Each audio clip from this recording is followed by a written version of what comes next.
It's time to talk sports. It's Hacksaw's Headlines, a panorama of the world of sports, stories, comments, and opinions.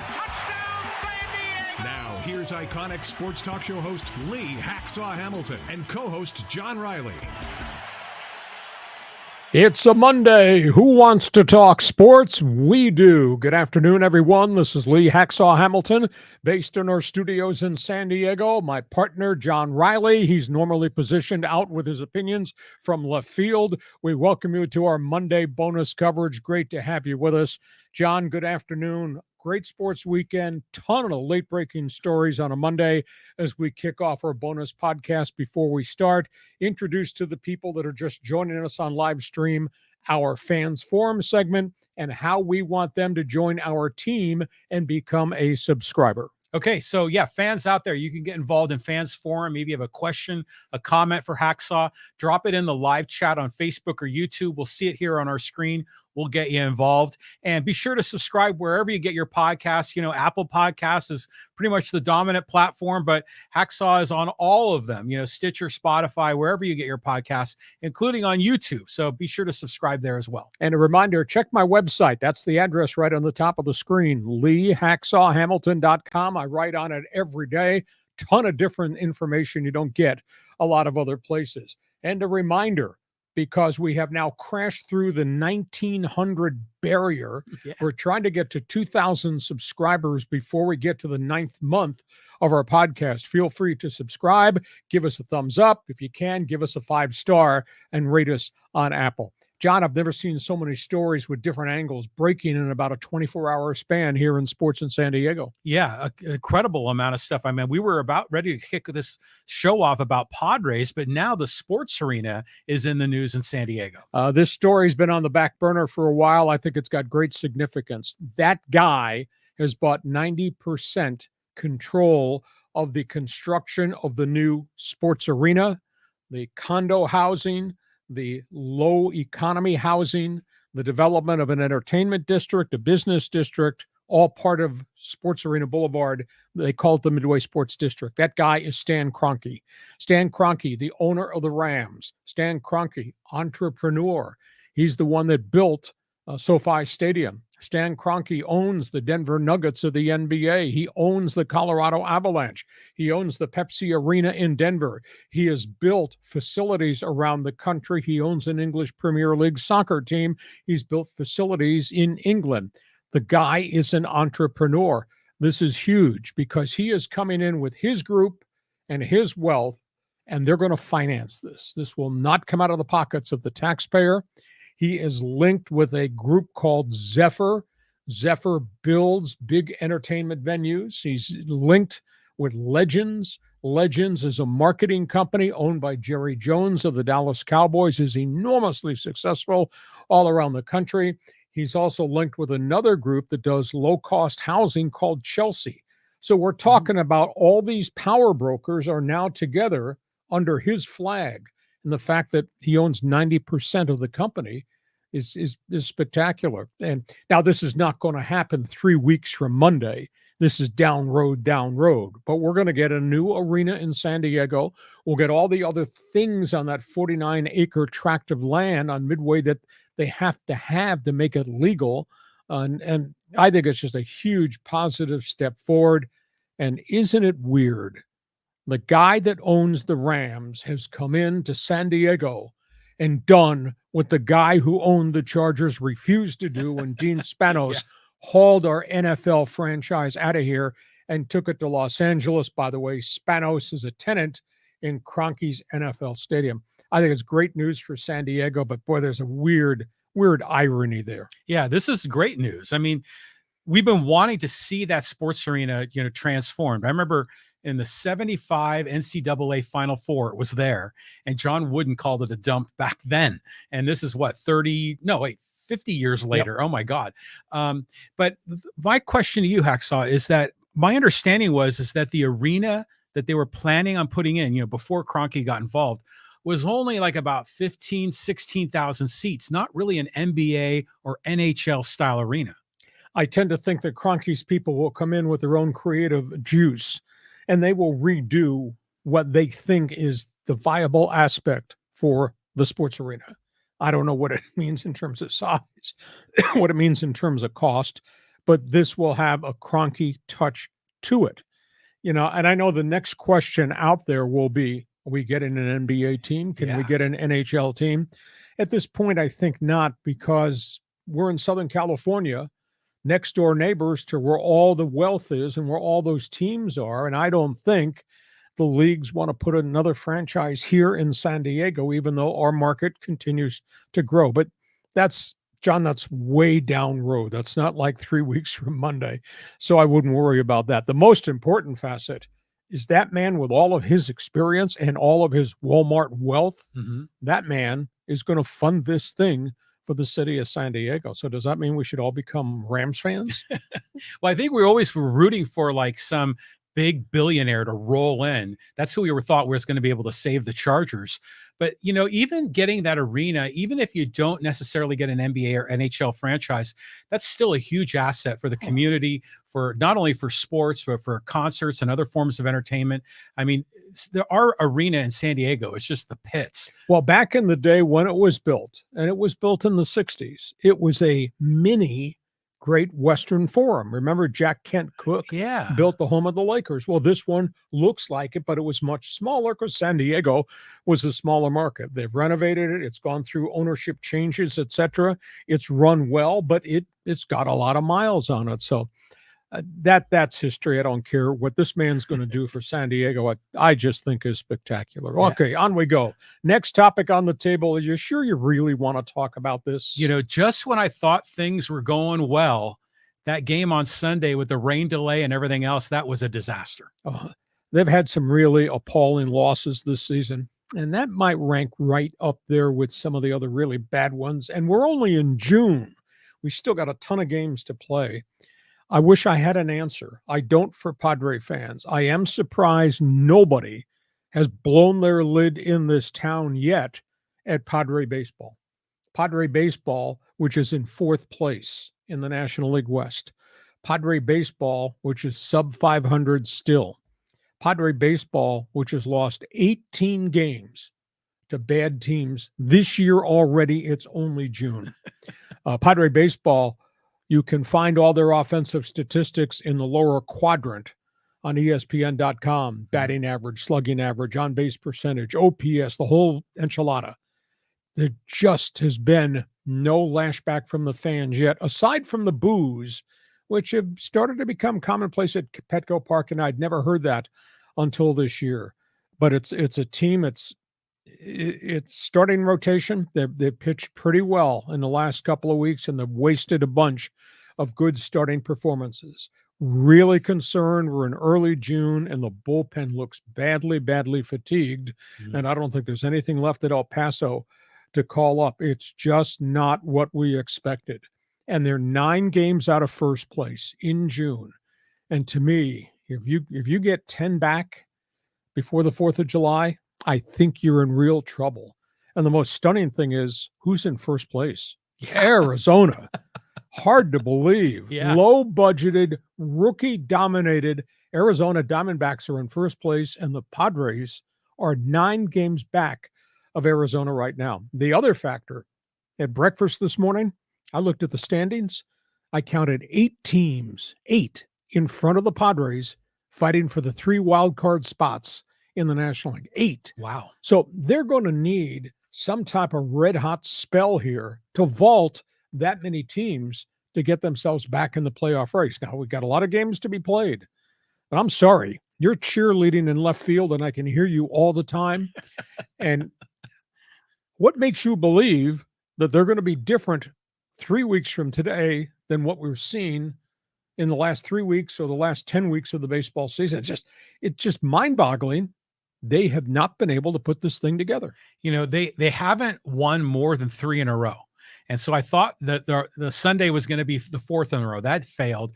They haven't won a series of at least 3 games or more. I mean, they need to get, it's like that movie Major Leagues is, if you win 2, that's 2 in a row. If you win 3, that's a winning streak. They need a winning streak, of like 5-6 games to get rolling. But it's just, Snell pitched such a great game on Sunday, and you hated to see it, the bullpen blow it. I mean, Garcia comes up, gives up the 2-run bomb, and what a disaster. But still, the hitting, you got to score more than 4 runs if you're in Colorado. Yeah, it's a big, big issue. By the way, speaking of big issues, we'll just step off the track here.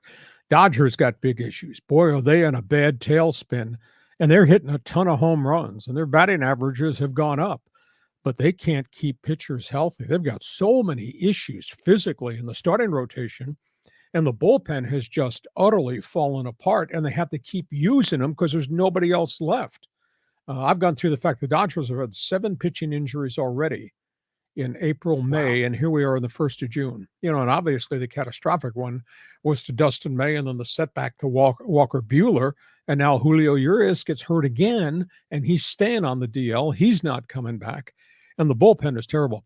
Dodger team ERA is 4.43. Wow. That's the 3rd worst in the National League. And the Dodger bullpen, as we had talked about last week, in one 12-game stretch, and the bullpen has now lost 13 games for them.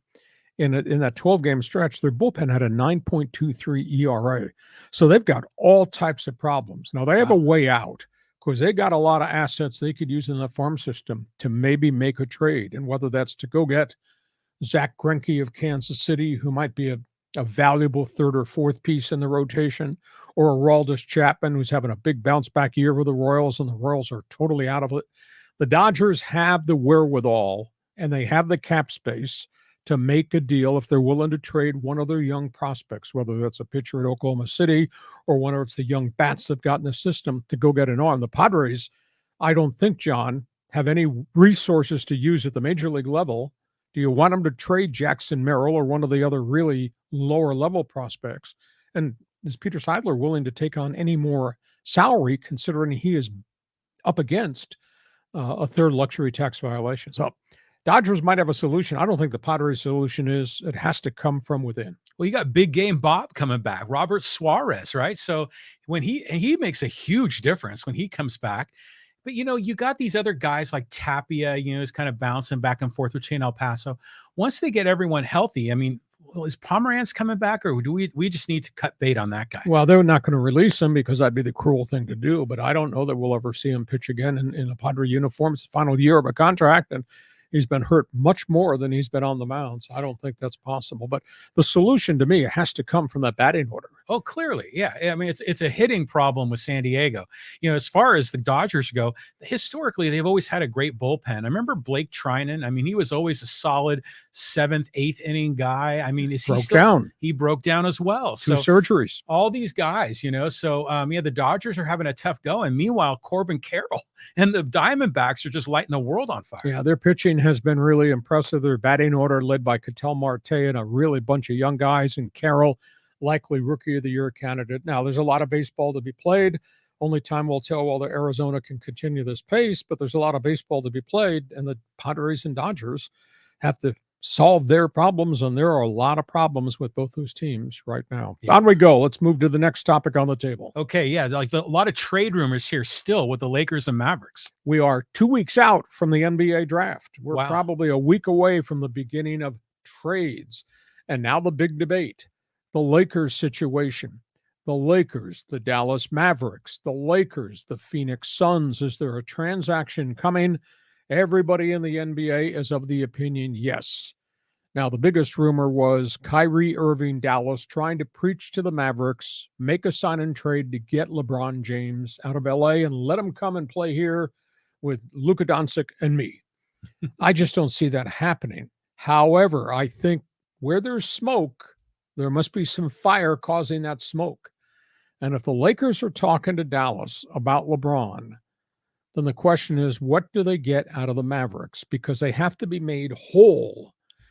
Dallas, I was told, would be willing to part with the 10th pick in the first round, would be willing to part with a $9 million trade exception, which the Lakers could use to go get another player, might be willing to trade one of their young guards, a big shooter by the name of Josh Green. I think he averaged 9 points per game. That's 3 for 1 to maybe rent LeBron for a year or 2. And then you'd have Kyrie, LeBron, and Luka Doncic. Would you make that deal? If I'm the Lakers? Yes. No, not at all. Unless LeBron told you, I'd like to go win, and maybe have a better chance to win in Dallas than I do in LA. Well, if LeBron wants out, you don't want to have a disgruntled guy and keep him here. But, if you're the Lakers, why get rid of the marquee guy, the all-time scoring champ? You still try to build around him. The question is if the Lakers have enough assets to keep building. They may be at the ceiling. And the question is, why would LeBron leave Hollywood? I mean, all those business investments in the entertainment world are in that district. Why would you exit? So I don't know what's fact or fiction, but like I say, there's some smoke out there. And if there is, that means there's fire causing that smoke. So stay tuned for that. Well, Bronny's going to be playing down the street for USC. So LeBron doesn't want to go anywhere. The other story involving the Lakers, I think, has more validity. This dateline is out of Phoenix. Lakers, Suns. Suns are going to get rid of Chris Paul. Either they're going to eat the contract and release him, or they might try to do a sign and trade, and they're getting phone calls on the potential of a sign and trade. Lakers, I don't think they want D'Angelo Russell back. Oh, yeah, no. How about a sign and trade? I'll take Chris Paul's contract, comes to LA. You take the rights to sign D'Angelo Russell. Now, that wouldn't be an equal trade because CP3 is 38. He's had injuries 3 straight years. But if I could get Phoenix to throw something else into the pot, maybe it's a future first-round pick. Maybe it's a second-round pick. Maybe it's one of the young players, though I don't think the Suns have very much left to make trades with because they made so many deals that to wind up getting Kevin Durant.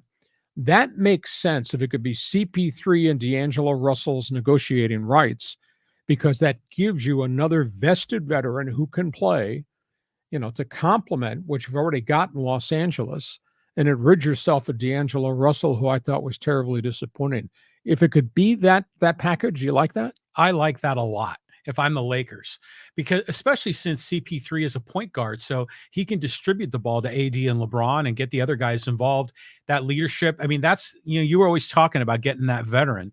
And I remember you were talking maybe Draymond Green, but CP3 makes a lot of sense. And Draymond Green becomes a free agent in 2 weeks, and we have not seen any indication coming out of Golden State that they're closing on any type of contract extension with him. So keep that in mind. Now, the other story has to go with the new owner in Phoenix and what he's going to do and what the Phoenix Suns are going to do. And there's just a lot of rumors in a lot of different places. And let's just start about Phoenix. The rumblings are house cleaning. The rumblings are that they're going to get rid of CP3. And now the second rumbling is they are talking to Portland about a trade to send DeAndre Ayton to the Trailblazers. Now, I don't know whether that transaction involves Damian Lillard, who has said, if you can't get me better players in Portland so we can win, then maybe you should get me out of here. Now, that trade would give Portland an established NBA center. For some reason, there's dissatisfaction with Ayton in Phoenix. He's making mega money, but he's not the dominant guy they thought he would be. Or the other rumor was if it's not Lillard in a deal for Ayton, it would be Ayton for the 3rd pick in the draft and maybe one of their young wing players, Anthony Simons, who's a really good shooter. Mm-hmm. That trade kind of makes sense to me because then Portland would have a veteran, but they'd be giving up the young forward and they'd be giving up the 3rd pick in the draft, which is probably going to be a good guard in Scooty Henderson. So fascinating to see what's going on in Phoenix. Your reaction? I'm curious to see what they might do because, Ayton is a big man. He's a 5, right? A center. And, you wonder if when they got Kevin Durant, did that change the configuration of the way they do their offense? And maybe they don't need a big man. They might want to have some guys that could create on the edge. Yeah, I think so. I don't think the square parts round pegs fitted in Phoenix post Kevin Durant. So that's another interesting story. Third topic is what's going to happen to James Harden. This is really weird because I have a new coach in Nick Nurse who was just hired from Toronto. He's going to walk in there and it's going to be his way in Philadelphia. But his players responded to him very well when he was up in Toronto. I was surprised they got booted out of Toronto. Does Harden want to stay and play for Nick Nurse? Does Harden want to opt out because he's making 36? He wants one more payday. He wants in the 40s, to maybe 50. If Harden opts out, does he go to Houston? That's a burning question. I think there's another train of thought that maybe Kyrie Irving winds up in Houston also. If he can't come to some agreement with Dallas on a mega extension, does he put himself on the table? So now you got Harden and you got Kyrie and decisions coming there, and we got the Chris Paul decision that has to be made. So that to me, it's a lot of pieces on the chessboard about to move. Yeah, I mean, it's interesting to me how these marquee names move around so much. Because remember, they had, what was it, the Larry Bird rule or something that gave the teams flexibility to sign and retain their own guys over the cap number.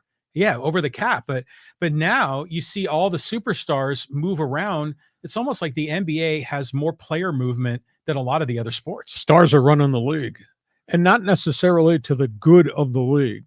I mean, the playmakers who've been trade me right now, damn it. Have we had any success with Russell Westbrook, Harden, Kyrie? You seen any success from any of those guys moving place to place to place? Well, Westbrook kind of had a little bit of a resurrection with the Clippers. Yeah, but that was it. He hadn't done much prior to Correct. that. So fascinating to see. The other topic on the table, and this is coming out of Memphis, are they emotionally done with Ja Morant? Would they entertain moving him and his baggage and his posse to another club, and in essence, giving up on this great young talent? That remains to be seen. How much farther down the road the Memphis Grizzlies are going to be able to tolerate who this guy is, how he acts, and the fact he can't change. It's really interesting because yesterday, Adam Silver, the commissioner of the NBA, who's going to unload on this kid as soon as the championship playoffs are over, and there will be another suspension. I hear it's going to be 40 games. Ooh. And that the union has signed off on 40 games and this whole gun incident.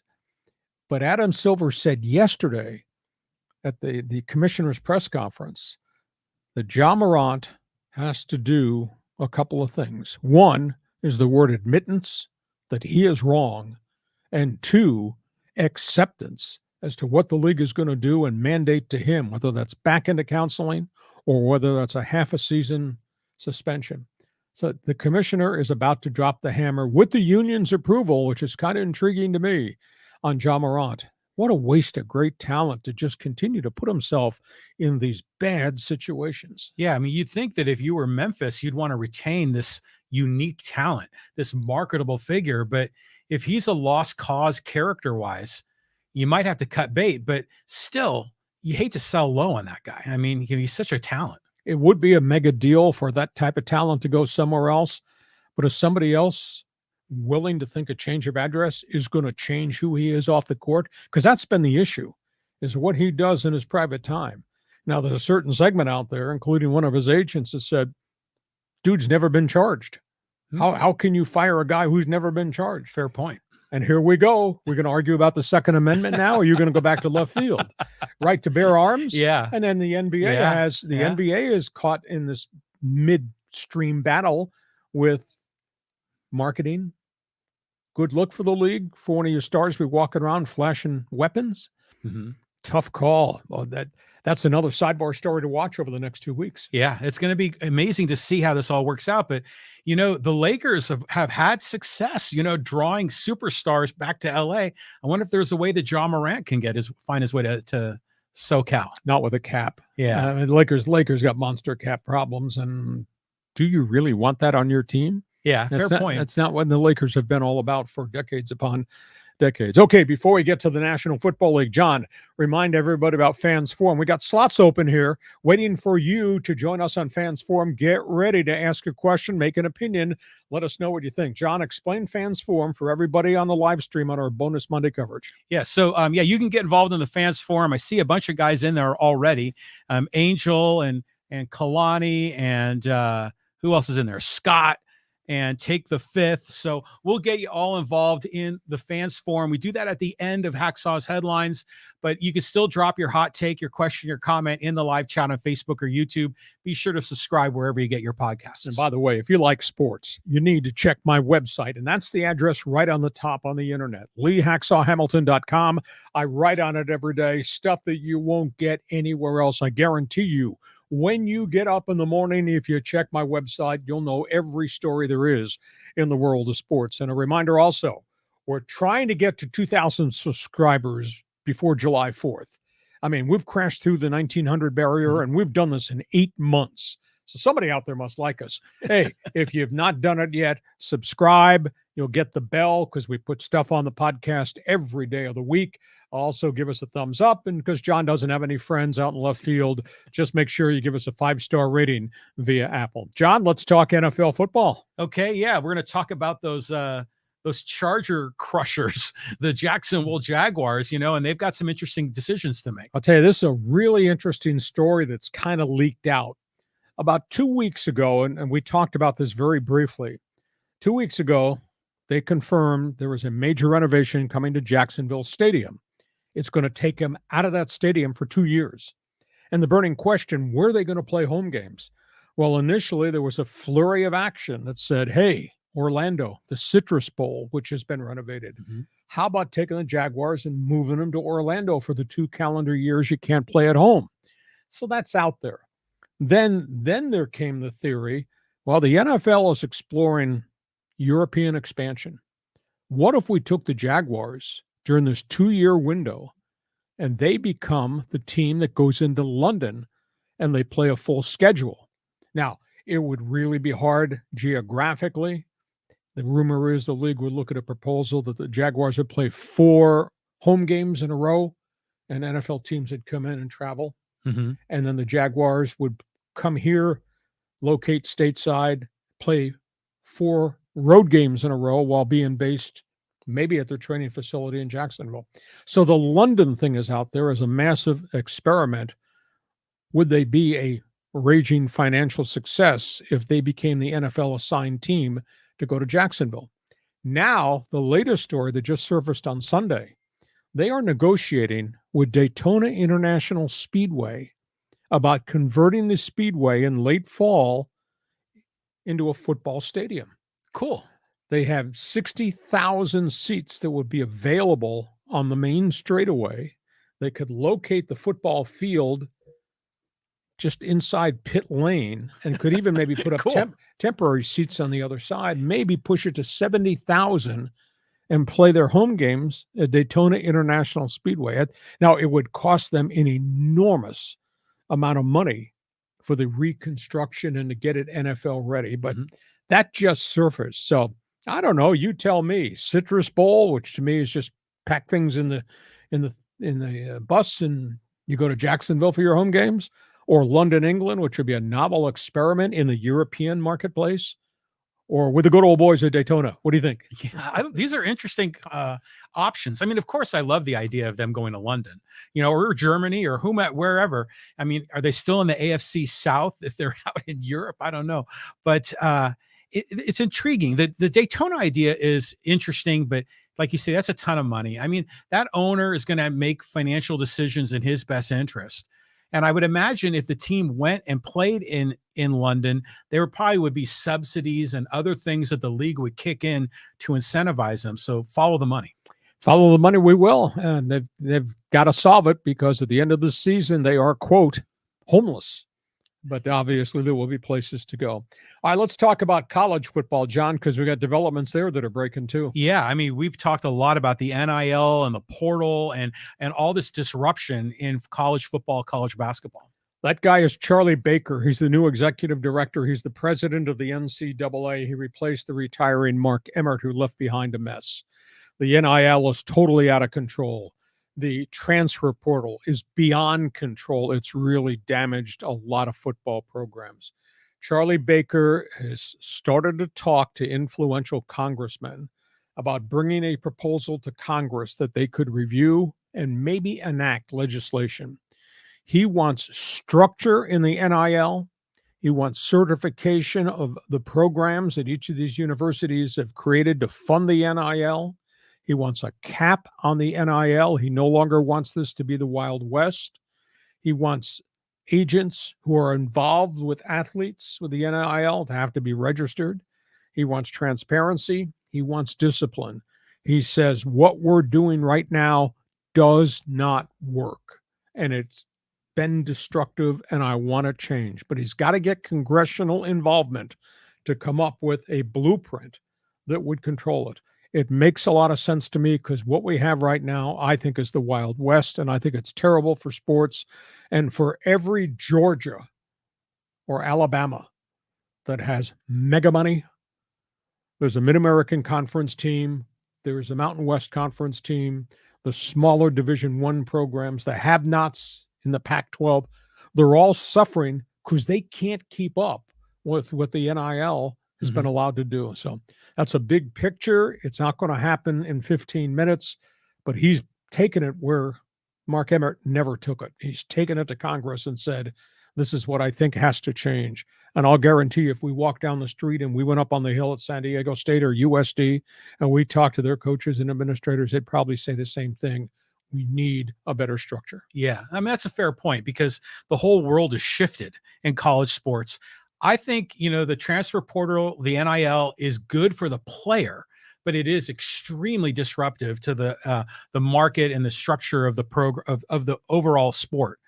The issue I wonder is why does it have to go to Congress? I mean, why can't the NCAA make decisions on their own? I think because then it becomes an antitrust thing. It's a huge thing. And the coaches that I've spoken to said somebody has to do it because we can't control it. It has to come from a structure above, and the structure above is House of Representatives or the Senate or some congressional committee. So we'll keep tabs on that story going forward. Okay. We're not done with sports because for every hour that goes by on the clock, there's another angle to the story of what was a lead story this past week, the merger. It's absolutely amazing. Yeah, I mean, this has been lighting up our YouTube channel with comments and responses from the fans. Everyone is interested. Okay, here's the latest because there's a lot of different angles to this PGA-LIV merger. One of them's got to do with the situation involving the players. Another's got to do with the employees. Another's got to do with the creative stuff that they want to do. Another's got to do with the leadership. Let's start, first of all, with Jay Monahan. He's the guy that set this thing in motion by agreeing to negotiate with LIV after LIV made the first contact. Jay Monahan met with the staffers, everybody that works at the PGA headquarters in Ponte Vedra, Florida, which is a huge number of employees. And he indicated to them, because he continues to take hits about why would you do this, blood money, sports washing, etc. Yeah. He told their employees they had to commit $50 million in legal fees if this thing went to antitrust, and it would go for years. He said it would drain our coffers. We might cease to exist as the PGA Tour because of the money drain. And he said those guys in Saudi Arabia have $652 billion in their public fund. It would not bother them. He said it might end our tour. That's why we decided to do it. And we did it at the right point in time because LIV was hemorrhaging money. Suddenly there were calls, what are you doing with our investments, et cetera, et cetera. So they came to a common ground that I think is going to be good for golf, and I think it's been good for the fans. But to get from point A to point B is really nasty. There's an awful lot of crossfire out there. The second unique angle to the story, and we'd mentioned his name last week, Jimmy Dunne, who's a key executive in the PGA, was the point man in negotiations. And people are saying, you sold out. Well, Jimmy Dunne went and did this at the behest of Monahan because Jimmy Dunne was aware of the financial trauma the road would be traveled if the PGA continued to try to fight this in court. Even if they won, it'd take forever. It might kill the sport.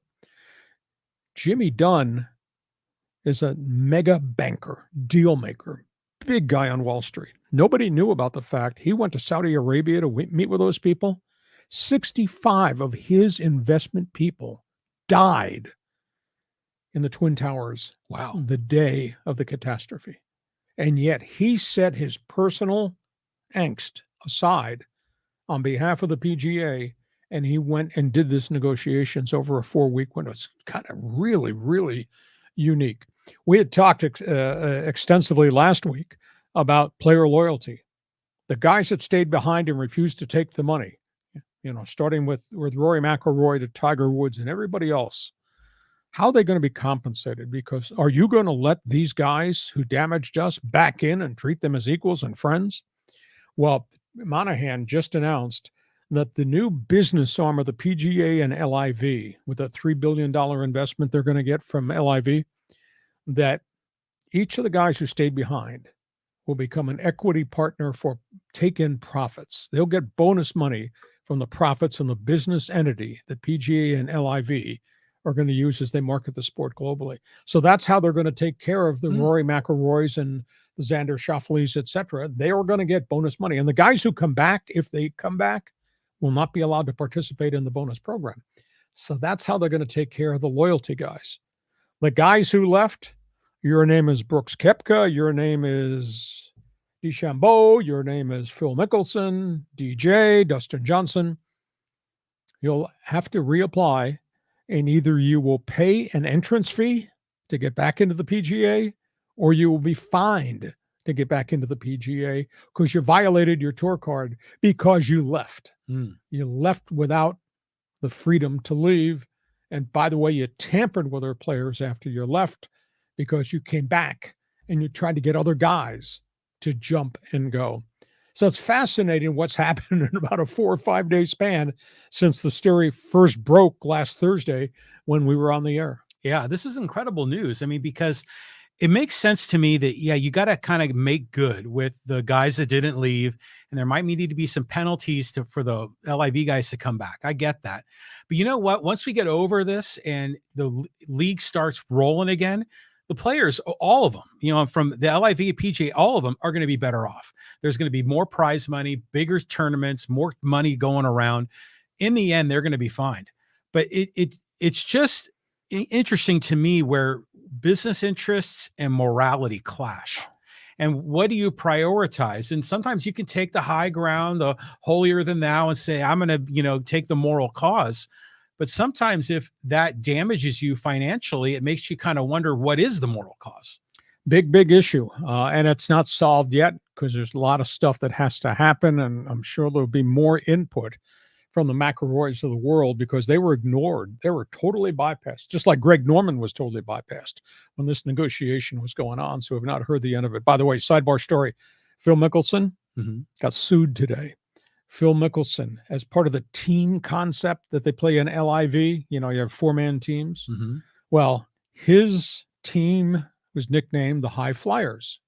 And they had a logo and they marketed the gear. I don't know if anybody bought it, but they were the High Flyers. Trademark infringement. South American Sports Goods Company has used that High Flyers logo for 20 years to sell skateboard gear. Really? Skateboard equipment. Wow. So they've filed a violation, trademark violation against Phil Mickelson for doing this. Normally you would think, John, you and I are forming a business. We're going to come up with a logo and a name, but you have to check and make sure it's not trademarked somewhere else. Yeah, that's due diligence. Did not happen. Well, I was expecting it was going to be a conflict with Dayton. Aren't they the Flyers as well? Yeah. But what a dumb move that turned out to be. So Phil Mickelson's got more problems than just not making the cut. Last topic on the table. This is one of the more unique weekends I think we've ever had in the world of sports. Yeah. I mean, I was watching the Canadian Open. I really enjoyed that finish. But yeah, you got a lot of other topics here to go through. Yeah, let's just run through real quickly. There's been a changing of the guard on the Pro Tennis Tour. Novak Djokovic is one of the last of the Lions, and he wins the French Open. He wins his 23rd Grand Slam, which now is the all-time greatest of any men on the tour.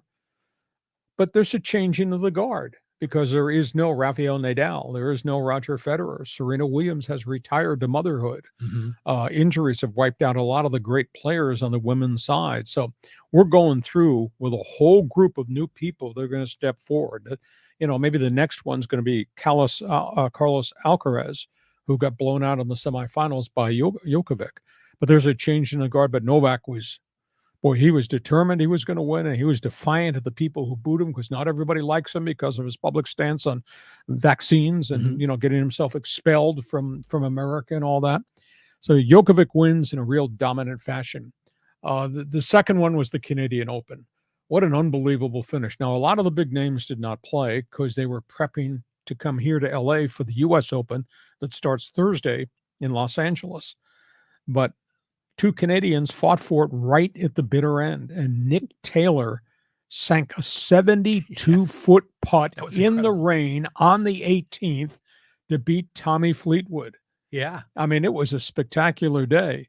And it was odd because on the 18th hole of regulation, Taylor bogeyed it, lost the lead, forcing playoff on the 18th, playoff on the 18th, three playoff holes, and he finally won it.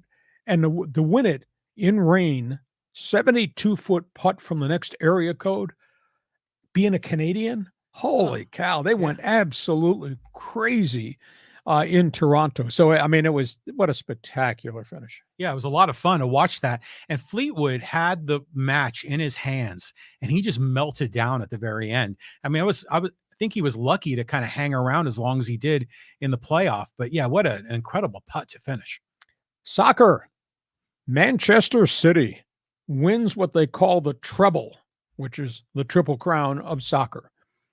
They beat Inter Milan. They really stuffed them to win the Champions League. The Champions League is kind of like the Olympics. They have the Champions League in soccer. They have the Champions League in rugby. They have the Champions League in hockey in Europe, in which you take the champion from every country and they play off against each other.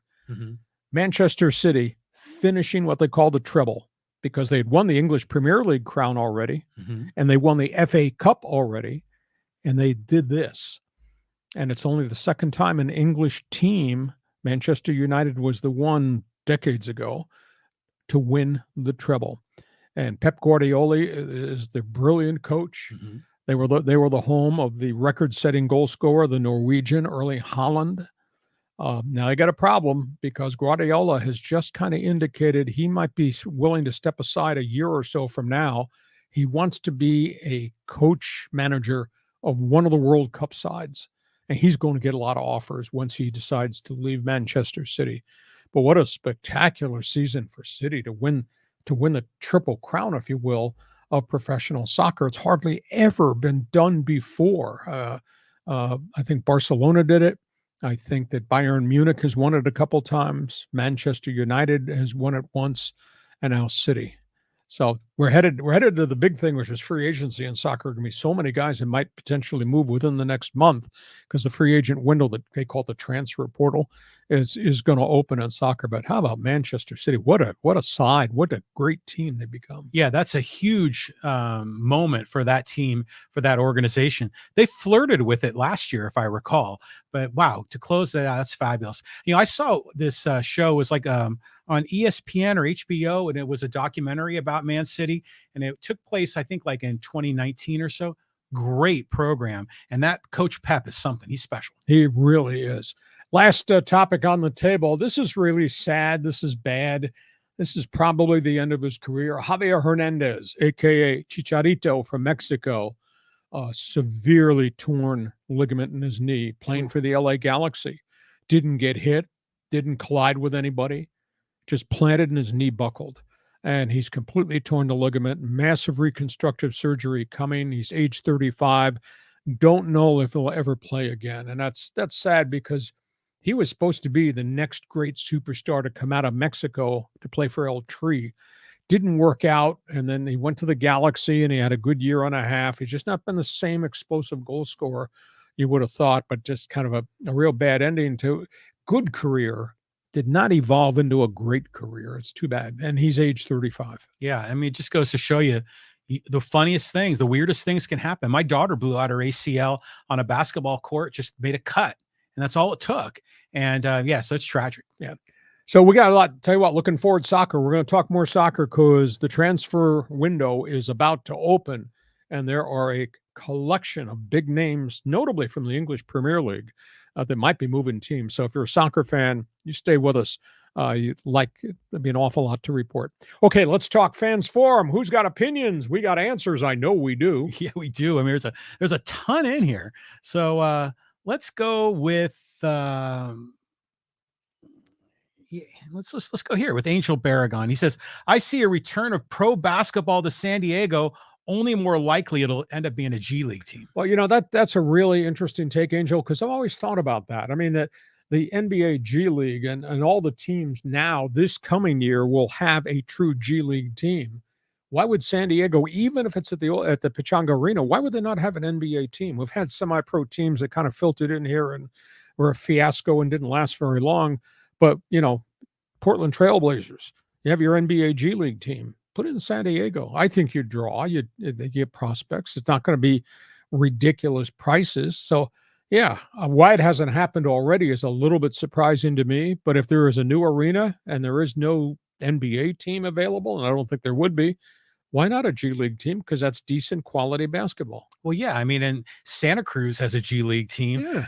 Ontario, California has a G League team. I mean, why not San Diego? Okay, I agree with you. Next question. Okay.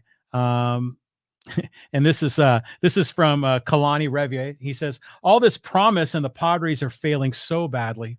Underachievers. I'm surprised nobody's blown their lid yet.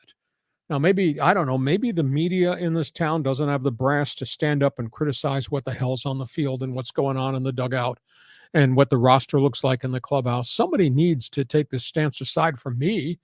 I mean, I'd be barking about the disappointment instead of kumbaya, everything's beautiful. Well, it's not. But I grant you, there's still plenty of time for this thing to come together, but it hasn't come together at this point in time with veteran established guys. It's not like we got some guy, John, from AAA, we're hoping is going to be a 300 hitter. We got all these proven commodities that have done this in the past, and collectively, they're not doing it now. I don't know. Do you think the media has lost its brass to stand up and be critical of either, not so much Seidler, because he's bankrolled this, but Preller or Melvin or the players? Well, I mean, you've been critical of the team, but you haven't been over the top slamming them on the head. I mean, we've seen a little bit of that from some of the other guys in sports talk here in San Diego. But in the end, it's not going to make a difference to what actually happens between the lines. And Melvin has got to get, we talk about Suarez, he comes back, that bullpen gets replenished. And then I just got to hope the players, the hitting regresses to the mean. And if they do that, then they're going to be in good shape. But geez, we've been waiting for so long. Yeah. I mean, we're sitting here now, it's June. So like I say, the magic number is 10. If you get more than 10 games behind in the pennant race, it's hard to make that up. And it's hard to leapfrog a whole bunch of the guys that are in front of you. And as I said at the start of this bonus podcast, there's 8 teams in front of them fighting for 3 wild card spots. That's a lot of teams you have to beat. And it's not like these other guys are all going to go on 12-game losing streaks. But I think they're only about 3.5 games out of the last wild card spot. So the gap to make up is not much. But when you have to leapfrog, it gets hard. On we go. Next question. On we go. So this is from Manny N. He says, so are the rumors of the Pac-12 media deal being complete by this month a good thing for the survival of the conference? Oh, yeah, I think so. I was told that they are negotiating within this last week what they call the grant of deed, which is part of the TV media contracts. And the grant of deed is you're at Oregon State or you're at Oregon or any of the other members, you will agree to whatever the terms are of the new media deal. And you will not hit any escape button to leave. And once they get that grant of deed from all these schools that will be left behind, then they'll go forward, they'll sign whatever the deal is. And I don't know if the deal is going to mean $37 million per school per year or $41 million, but they're hopeful that they're going to be able to get to that mystical number. And I think once they get to that mystical number, then I think there'll be some expansion bids turned out. I don't know where the Big 12 is. They're out there in the hinterlands talking to a lot of people, whether it was San Diego State. I was told that the Big 12 was on the campus at the University of Memphis last week. And suddenly they're looking in different places for a member. And that makes sense because Memphis and Cincinnati and Houston, there's a southern quadrant to the Big 12. that kind of makes sense. So it may well be they're not looking at the West Coast very much now because they're looking at somebody else. But yeah, once the grant of deed takes place, then I think this contract, and I do think it'll come in the next 2 weeks, and then we'll see where it goes from that point forward. Isn't it amazing the difference in money between the Power Fives and everyone else? Because $40 million a year that these universities are getting. I mean, what do the Aztecs get now from the Mountain West? Three. Yeah, I mean, it's ridiculous, the difference. So one way or the other, we're hopeful. Obviously, the Aztecs are going to get an invitation, but I think a lot of us are still skeptical about the long-term future of the Pac-12. Is it going to dissolve? Is it a stable conference? No, the president of the University of Arizona said last Friday that he believes every member is committed to stay. So that means those 10 that will be left after the Bruins and Trojans vacate will sign the grant of deed, and that'll be the foundation of the conference. Okay. And then you go from there. Whether they go from 10 to 11 or 10 to 12, I don't know. But they got to get the media deal done, and the grant of deed is part of the media deal to get John Riley to commit to stay in the Pac-12. I do have one request. I like to see all of these conferences drop the number on the end of their name, because the Big 10, the Big 12, the Pac-12, that none of them match up to that number. So hopefully that'll change too. On we go. More questions here on our Monday bonus podcast. From Emmanuel Nahara, he says, are the Diamondbacks overachieving, or is the rest of the NFL West underachieving? Well, Dodgers have been wrecked by injuries to their staff. We laughed about when they went to the Grapefruit Circuit in the Cactus League, the number of arms they had. Virtually all their kids have been hurt. Those kid pitchers that we were talking about back in March and April have all been dinged up. And then obviously what happened with Dustin May and the setback with Buehler, and then what happened to Urias. So, I mean, the injuries have really sidetracked the Dodgers. In all honesty, the Padres have just grossly underachieved, but there's still plenty of time for those guys to hit back to the norm and be who they were. I don't understand the Giants. I mean, that's a patchwork quilt roster. Are you kidding me?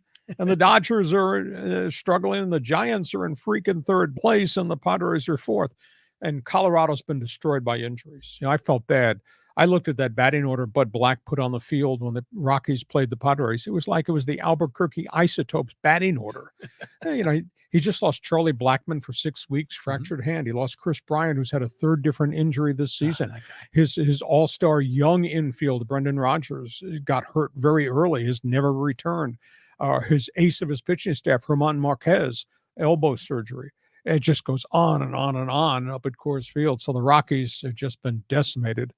Well, then that other guy, CJ Cron, that big first baseman, where's he? He must be hurt too. Yeah, he's got a back issue. He's on the IL. So, I mean, look at all those guys that are on the injured list. Look at who he's putting out on the field. How are you supposed to compete with that? And yet, that's what was so galling about the Sunday loss to the Padres. They lost to an Albuquerque AAA roster. Yeah, with a team with a $253 million payroll. You feel bad for Bud Black because he's a good guy, and he's just, kind of carrying around, a kind of a damaged bag of goods. On we go. More questions. Bonus Monday podcast here. Okay, let's get some of our social media commenters in the mix here. And, no, not that one. Let's go here. And this is from Brandon Battle from our Instagram channel, talking about Messi. He says he's another old player at the end of his career looking for one last hurrah. Well, that's been historically that's a really good point, Brandon. It's been historically one of the problems with MLS bringing these guys here, whether it was Zoltan, whether it was David Beckham. Guys were coming for a payday so they could party in the States. Messi can still play, as witnessed by what he did last summer in the World Cup. Granted, I think he's 36 years of age. But I still think he's still got goals left in that boot. And I think the fact that this is a marketing marvel, the fact that this is a consortium way to pay him the finances that he wanted. I mean, if it was just about money, he would have gone to Saudi Arabia for $386 million. Or if it was just about money, maybe he would have gone back to FC Barcelona, though they have salary cap problems. But the marketing thing with him and Adidas and with Apple TV, it's kind of unique. Now, I'm just curious, John, because I like soccer. I'm one of the freaks that gets up at 4:30 in the morning on Saturday so I can watch the English Premier League on my TV because I love that league. But I'm just wondering, does Messi's arrival make a real difference in the perception of MLS soccer on the radar? Or is this just a Miami thing? And okay, he's here. Does it really turn on soccer fan here in America? Yeah, I think in America, it does make a difference because Messi, will be coming to San Diego and he's going to be up in LA and he's going to be traveling around America. Does it make MLS a more prestigious league? No. I mean, it's still going to be sort of a minor league relative to the leagues in Europe, but this is nothing but good in trying to bring American soccer to higher and higher levels.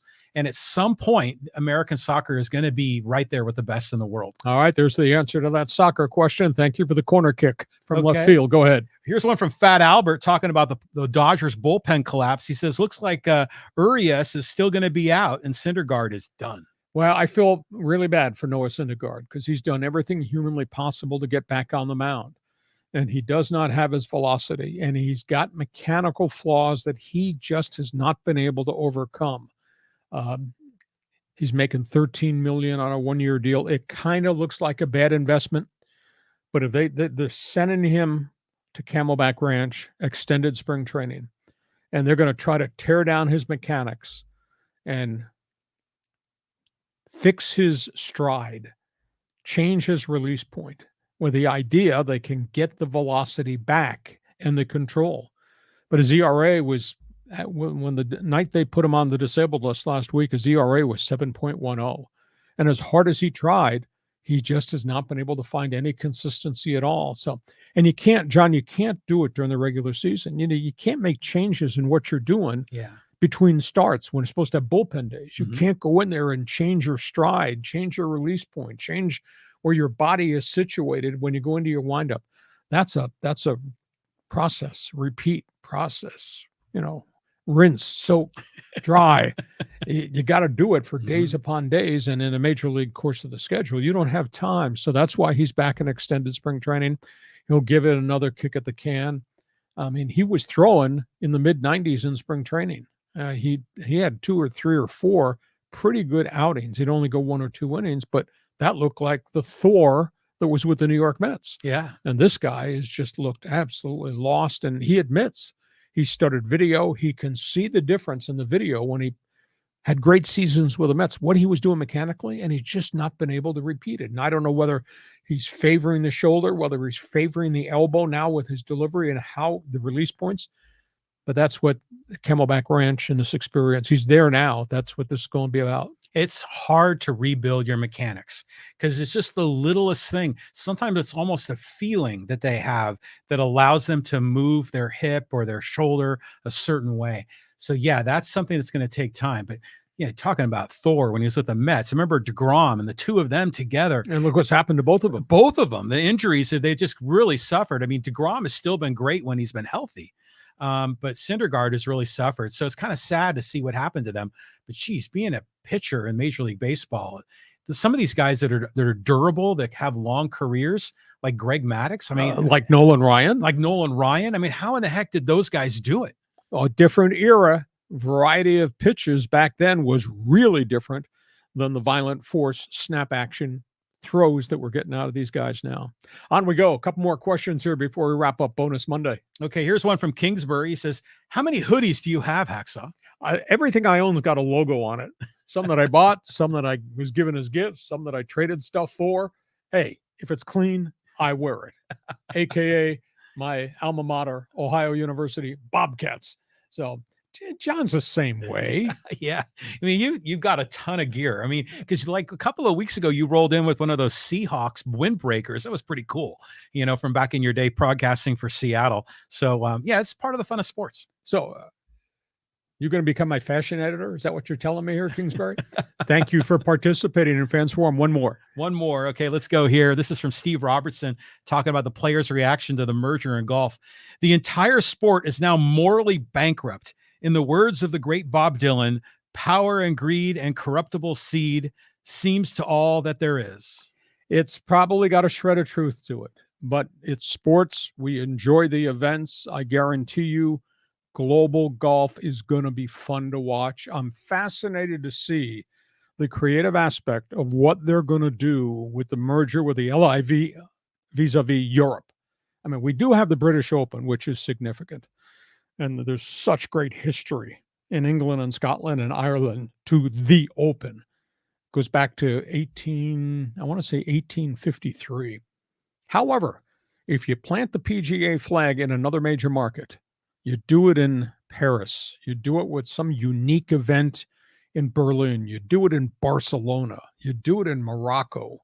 Mm-hmm. I mean, it becomes a mega financial event, and it'll be good golf. Now, whether they come up with the idea, we're going to do these special events with LIV working with us in the team concept. And that would be the event that week on the tour. They would go play in Paris and it's some type of global team competition. I think that'd be kind of interesting. I'm turned off by the team concept. I like medal play. I like the way the tour is right now and what we just saw in Toronto at Glen Abbey in Canada, which was fascinating. But I'm looking to see what the business opportunities, because they'll be putting their flag in lots of new areas. So I'm excited. I'm excited too, because I think having a global sport, I mean, golf can do this. American football cannot. A lot of other sports cannot do this. Golf can. But yeah, the team concept's kind of weird. It's almost like, remember back in the day, we had team tennis in America, and that didn't really seem to catch on because these are individualized sports. So let's see what develops. But in the end, I agree with you. I think the sport's going to be better off. I have a tough time, though, putting aside the fact, blood money, sports washing. That really bothers me. It's an American thing. We'll see where it goes. Hey, listen, we hope you've enjoyed our Monday bonus podcast. We cover a lot of topics on the table. We take this thing all over the place. We want you to share. We want you to text, email, tell your friends on whatever social media you use about Hacksaw's Headlines podcast on Thursday and our bonus podcast on Monday. And, of course, about my website, LeeHacksawHamilton.com. You get a chance, give us a thumbs up. You get a chance. Hey, we have no pride. We'll take a 5-star rating. And by the way, we're trying to push this thing to the 2,000 mark in terms of followers. We're at over 1,900 followers in 8 months. It's your fault. So if you've yet to subscribe, John wants you to do that because he wants to come out of left field, be able to do this with me in the studio more often. Hey, listen, thanks for being with us, John. Have yourself a great sports week. We'll yell at you come Thursday. Looking forward to it, Lee. Thanks for being with us on Hacksaw's Headlines. Join us again for Hacksaw's Headlines on YouTube, Facebook, and Twitter. And find the audio version on your favorite podcast apps. For more content, go to LeeHacksawHamilton.com.